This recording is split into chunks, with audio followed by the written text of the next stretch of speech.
Hi guys, this is McRae, and today I want to talk to you about the structure of wealth. And if you think about a pyramid, and kind of at the bottom of that pyramid you would have workers, people who work for a living. So the people who work for a living, they are almost limited by the amount of money that they earn or are paid by their organization.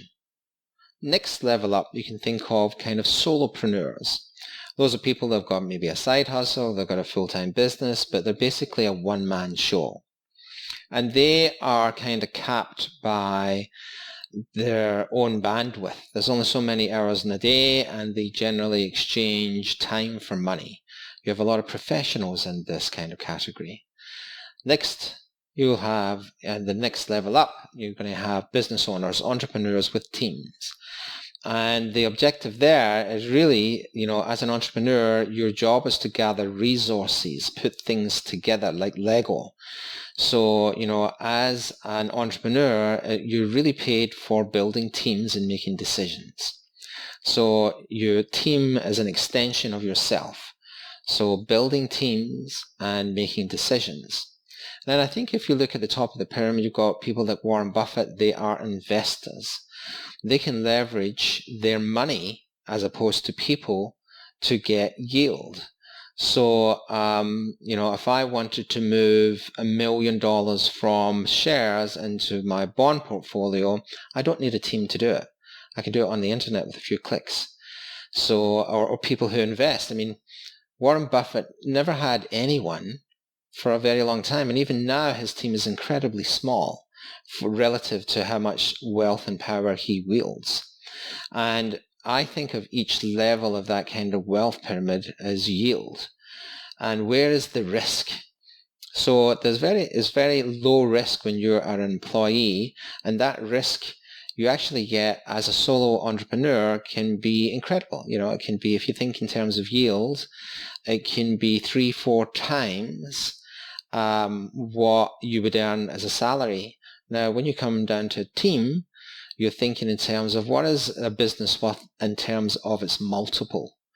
So you might have a business that earns EBITDA of $1 million per year. Then it might be valued at between 3 and 5 times its multiple, $3 million. So there's a valuation there. And then if you go farther up again, you're thinking yield again. So the advantage of an investor is that it doesn't require a team normally, unless you have a home office or you're becoming a very large organization. You can move things around, but generally the yield is lower. And if you're not sure what yield is, think in terms of a field with a crop. How much that field produces each year is the yield from that crop. So how much yield you get from your investments is how much do you invest and how much money do you get back. The amount of money that you get back is the yield. So, and you can look at the stock market as a whole and what is the yield from the stock market. And one of the disadvantages, if you like, is generally the yield or the reward as an investor is a little bit less.